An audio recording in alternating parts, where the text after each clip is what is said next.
contractors on destination inspection, and any issue which they raise, we address and respond to them as prompt as possible. Parliament has been a very good partner in assisting us come with the regulations to facilitate trade. And I believe, because it is your day, Your Excellency, I want to take this opportunity to request you to come and address the traders here. Karibu, tafadhali tunawaomba tusimame tupigie mgeni wetu wa heshima makofi ili akuje awaongereshe. Karibu baba, ongea na watu wako.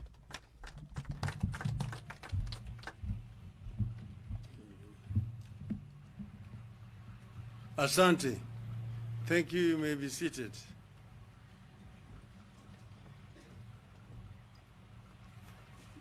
The members of the SMEs in our country, hamjambo. Hamjambo tena. I want to begin by apologizing that you've taken much longer than we anticipated to come here. And I have another engagement which is starting shortly. That's the reason why we may not have sufficient time. But I want you to look at this as work in progress, that I'm available and that I will have another opportunity to talk longer with you people. I want to say that the contribution of SMEs to the growth and development of Kenyan economy is well known and not disputed. You are part and parcel of the evolution of our society, where we are empowering our people to be able to meaningfully participate in our economy. Small and medium-sized enterprises represent 98% of all businesses in our country today.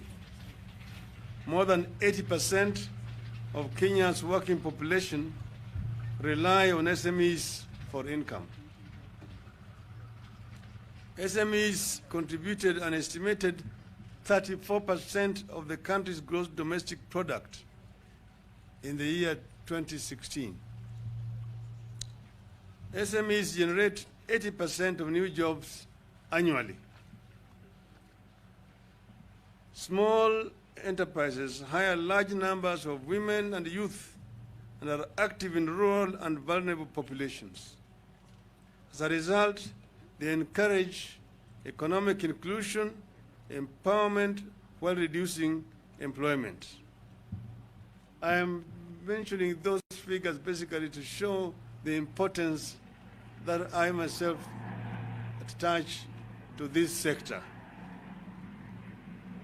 The challenge we must address is how to enhance the emergence, growth, and spread of SMEs in Kenya. Now, approaches to enhance SMEs growth. Our country, since independence, has passed through different stages to reach where we are here. You will know that before independence, we were running a fairly segregated society where our people, the indigenous population here, were at the bottom of the ladder and therefore were not really a serious participant in economic development of our country.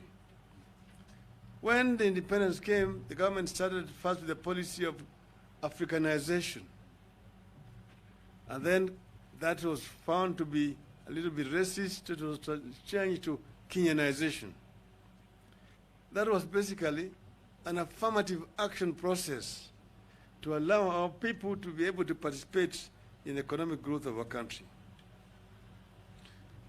That phase allowed our people, through institutions that were created like ICDC or KNTC, to begin to engage in small-scale businesses in our country. Now we have reached a stage where we are today. The issues we must confront are: how do we ensure entrepreneurs of startups manage sustainable growth of their companies? What kind of support do they require from the government and the public? How do we ensure not only quantity, but also quality SMEs? We need to help SMEs understand their ecological habitat and deploy it accordingly. There are those that can thrive with labor-intensive programs. There are those that need high-tech programs. There's need to help SMEs build a closely knit web of cooperation among themselves, build own networks, and share resources so that they can maximize on the benefits of cooperation. In Korea, they invested in regional clusters of SMEs with the government support. The clusters then share information and knowledge. This helped them to gain collective bargaining power with the big businesses. They also came up with a policy for co-branding. This is a process in which several SMEs market themselves under one brand name. It is a cost-cutting and market measure. We need to help SMEs nurture a relationship with the big businesses even while they compete. In Kenya, we need to start with the low-hanging fruits. We need efficient and balanced public policies and ensure they are supportive of SMEs. The government must see itself as being responsible for the protection of small businesses. We need clear legislation that provide clarity on level and nature of government support and protection of SMEs. We need clear policies to ensure financial support and fair competition for SMEs. We need to enforce legislation on the local content for public projects. We must establish and enforce Buy Kenya, Build Kenya policies in the public procurement, research and development support. We need to establish funds whose sole purpose is to lend money to SMEs. Some countries have government-funded and run small and medium industry banks that provide money to SMEs at low interest rates. We need that here. And I'm happy to hear from the PS that the government is taking over some burdens and risks in this regard, but this needs to be properly institutionalized. SMEs need tax breaks and special tax credits, especially when the operations involve procurement of commodities from external markets. We need clear anti-monopoly and competition policies. We need to ensure big businesses do not monopolize domestic markets and that SMEs have sound protection from foreigners. And here, indeed, we need to be clear. We are not trying to say that SMEs should kill local manufacturing. Far from it. We say that there is space for the existence of SMEs and local manufacturing. And the SME is basically a starting point that eventually now develops to become also manufacturers in the local markets. This is the way it has happened in other countries, and that's why SMEs are playing an important role. We must help SMEs that want to go regional to do so. And here, as you know, we have the East African Community Market. This is our biggest market, and I know that our SMEs themselves are very active in exploiting this market. We need to remove barriers which still exist in moving goods along our borders to our neighboring countries. This will create a much bigger market for our SMEs. All government ministries need to have programs and provisions for support of SMEs by law. Development of SME parks. Increased access to funding in the agriculture sector, especially for SMEs in agriculture value chains. Public-private partnership in enhancing access to infrastructure through the investment in energy, water, and information and communications technology. Reduce electricity costs by introducing the policy of differential pricing, lower electricity prices during off-peak periods. We need to support and promote SMEs that want to engage in exporting to other countries and regions by providing such businesses with export subsidies.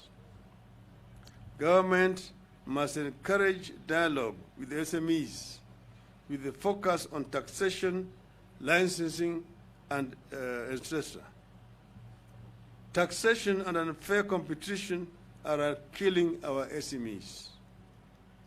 And I've said, and they've mentioned it, it is an area where there can be proper dialogue so that taxation does not become a big burden that kills the SMEs.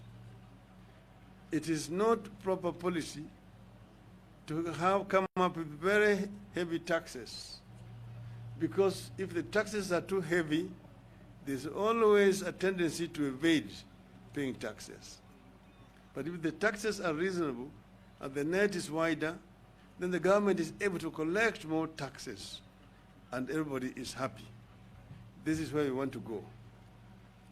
I just want to say that the apostle who spoke here before has led a team to come and see me, have engaged the combat people, understand fully the challenges that they are facing, problems that they have, and I know that those problems can be resolved. Some of the issues that have been raised here, I'm also going to use my position to try to raise it with the other authorities in the government. I know, for example, also, that sometimes there's also unfair competition where people from countries from where the SMEs are importing, those who have got direct access to manufacture there, also are allowed to come back here and follow up and also come and hawk those businesses here in competition with our local traders. This is not right. This is not right. And that is also sometimes discrimination in the issuance of visas. That because of COVID but COVID is also now being used as an excuse to deny our people access to the countries of origin, where they can go to purchase goods which they then bring here to sell. But people from those markets find their way to come here and compete unfairly with our own businesses. This is not right.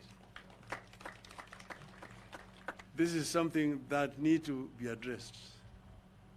Finally, because I know that the chairman of Kenya Bureau of Standards was here, we are also here with Mr. Richard Ngatia, President of Kenya National Chamber of Commerce and Industry is also here. But the KEBS, I've said, has a very important role to play. In my early incarnation, I was an officer of Kenya Bureau of Standards. I know what standardization is about and what it is not about. Standardization is not supposed to be used to punish businesses. Standardization is supposed to deal with quality. And enhance quality, and then also protect people against harmful goods. But there's goods which may be of low quality and are not harmful to anybody. And if somebody wants to buy something which is of low quality, that's what he can afford, why do you deny him or her that opportunity to do so? By imposing some fictitious standards. I will also going to have opportunity to talk to the Kenya Bureau of Standards so that they restrict to themselves to what standardization is about. Fitness for use. That is what standardization is all about. I thank you very much for listening to me.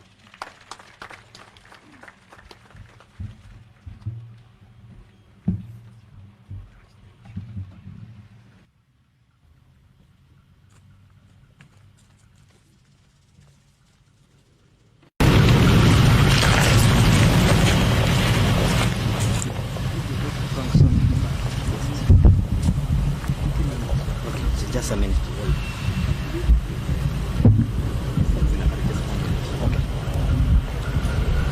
Thank you so much, Your Excellency. Because of interest of time, I would like to thank you so much for honoring our invitation and coming, and also being able to address the issues that we have asked you. Also, our host, the KRC and KEBS, and also the President of KNCCI, thank you for coming. Thank you for honoring this invitation. We really appreciate Your Excellency, and because of interest of time, I know you are going to have other engagements. Asante sana, and God bless you. Thank you.